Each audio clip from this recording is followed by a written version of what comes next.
Tornar-se mãe não é uma experiência simples e fácil. O período que sucede o parto é o momento em que as mulheres estão mais propensas a doenças mentais, como depressão ou psicose. A psicose pós-parto, uma doença pouco compreendida, afeta 1 em cada 500 mães e pode levar ao suicídio ou mesmo ao assassinato de bebês.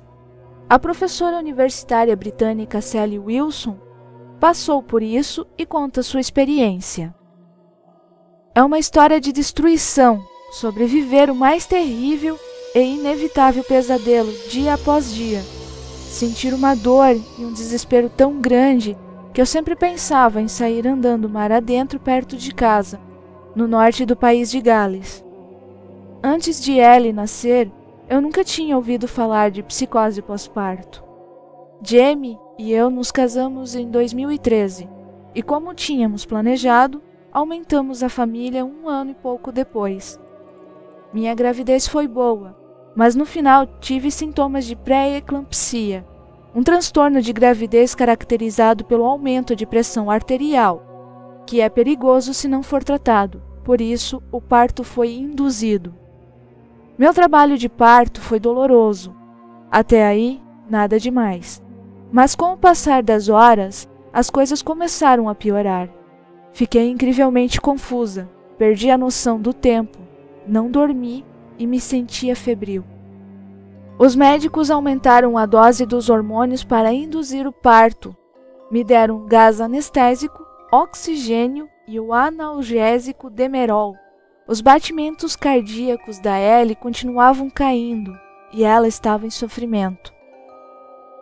Ela nasceu de manhã cedo, em março de 2015, de cesariana. À medida que fui voltando da anestesia, uma coisa muito assustadora começou a acontecer. Minha confusão era enorme. Eu ficava dizendo que não sabia o que estava vendo e perguntava por que havia médicos no quarto. Fizeram uma tomografia do meu cérebro e exames de sangue porque havia suspeita de um derrame cerebral, mas os resultados foram negativos. Lembro de um momento em que senti meus olhos revirando e caí sobre a cama. Durante a noite, eu implorava às enfermeiras para ficarem sentadas perto de mim, porque sentia muito medo. Também estava paranoica, achando que elas estavam falando de mim. Eu ficava em pânico, convencida de que fazia algo errado. Achei que tinha morrido.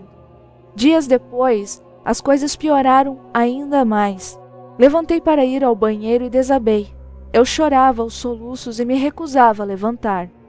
Na minha cabeça, acreditava que tinha morrido. Podia ver todo mundo à minha volta, as enfermeiras e Jamie atrás de mim. Vi uma enfermeira levar minha filha embora. Achei que estavam levando ela para ser ressuscitada, porque eu tinha machucado. Agora sei que estava sofrendo um surto psicótico. Minha realidade tinha mudado. Eu acreditava que tinha morrido e que estava em um limbo pós-morte.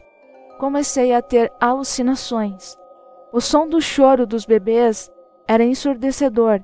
O ruído do ar-condicionado me assombrava e os carrinhos de comida faziam barulho de trem nos corredores.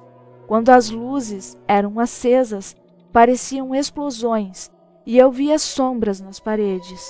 Eu estava convencida de que tinha morrido por ter machucado minha bebê e que agora vivia no além, numa espécie de inferno. O pior pesadelo imaginável era agora a minha realidade. As enfermeiras me trouxeram Ellie para mostrar que ela estava bem. Eu achava que elas tinham trocado o bebê.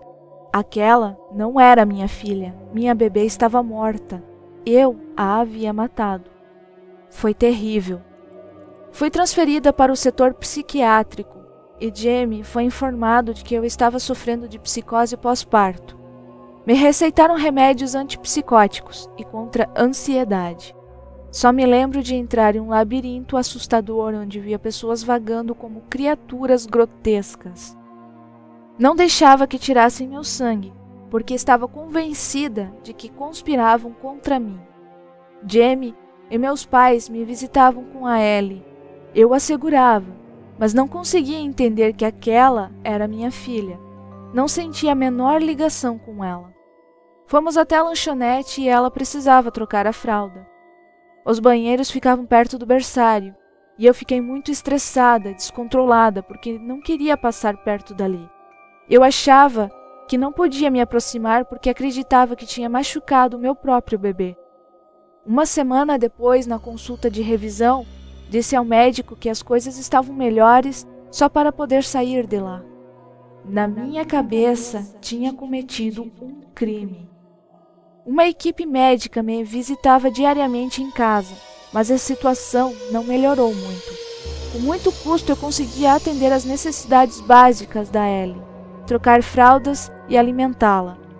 Mas ainda tinha certeza absoluta de que eu havia assassinado a minha bebê.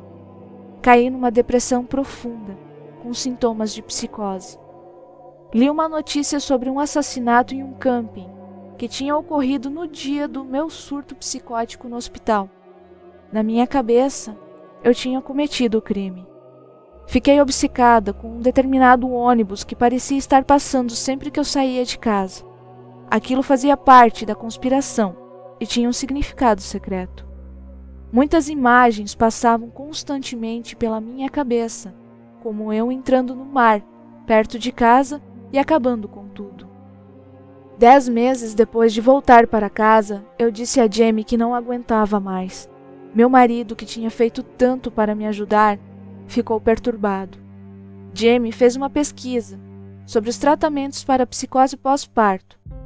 A terapia eletroconvulsiva aparecia com frequência. O tratamento salvou a minha vida. Meu psiquiatra entrou em contato com um dos maiores especialistas mundiais em psicose pós-parto. Ele concordou que a eletroconvulsoterapia poderia me ajudar. Você logo acha que é um tratamento horrível, bárbaro, em que a pessoa é amarrada numa cadeira e eletrocutada. É um pouco dramático. Você é anestesiada e seu cérebro recebe descargas elétricas para provocar uma convulsão. Na metade das 10 sessões houve uma mudança. Algo horrível estava sendo retirado de mim. O tratamento salvou minha vida.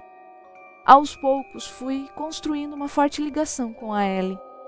É triste lembrar do que perdi, mas agora olho para ela e fico maravilhada, porque está tudo bem. Estamos aqui, felizes e saudáveis.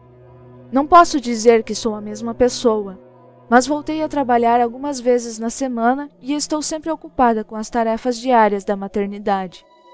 Quando você já sofreu de psicose pós-parto, é maior a chance de voltar a ter novas crises em outras gestações. Trata-se de uma escolha muito pessoal, mas, mesmo que os riscos fossem muito pequenos, não queremos passar por tudo aquilo novamente. Ao mesmo tempo, é muito importante para mim dar esperança a outras famílias que estejam passando pelos horrores da psicose pós-parto. Você vai achar que isso nunca vai passar. Eu também achava isso. Acreditava que nunca mais sentiria o que sinto agora, que a vida é boa. Psicose pós-parto. O que é? Entre um amplo espectro de problemas mentais pós-natais, a psicose pós-parto é o mais grave. A depressão pós-parto atinge 1 em cada 20 mulheres e a psicose pós-parto, 500 em 1000. O distúrbio inclui sintomas psicóticos, acreditar em coisas que não são verdadeiras e fortes oscilações de humor, euforia e depressão. Como se manifesta? A psicose pós-parto pode surgir rapidamente do nada. Em poucas horas, uma mulher que está bem pode ficar tão doente quanto um paciente psiquiátrico. Em outros casos, porém, a crise pode não ser tão rápida ou óbvia. Quem é vulnerável?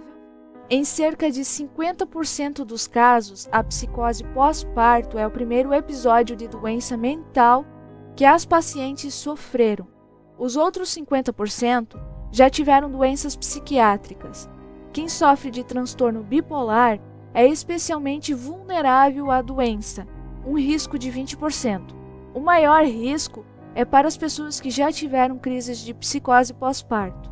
A chance de uma nova ocorrência é de 50% a 60%. O que causa a doença? Existem várias hipóteses, como grandes mudanças hormonais, distúrbios do sono ou mudanças imunológicas. Um aspecto importante que atualmente vem sendo pesquisado é o fator genético. Espero que tenham gostado desta matéria. Deixe seu like, inscreva-se, se caso ainda não é inscrito, e divulgue em suas redes sociais. Irá ajudar no crescimento do canal e no conhecimento das pessoas sobre esta doença. Beijos da Arielle e descansem em paz.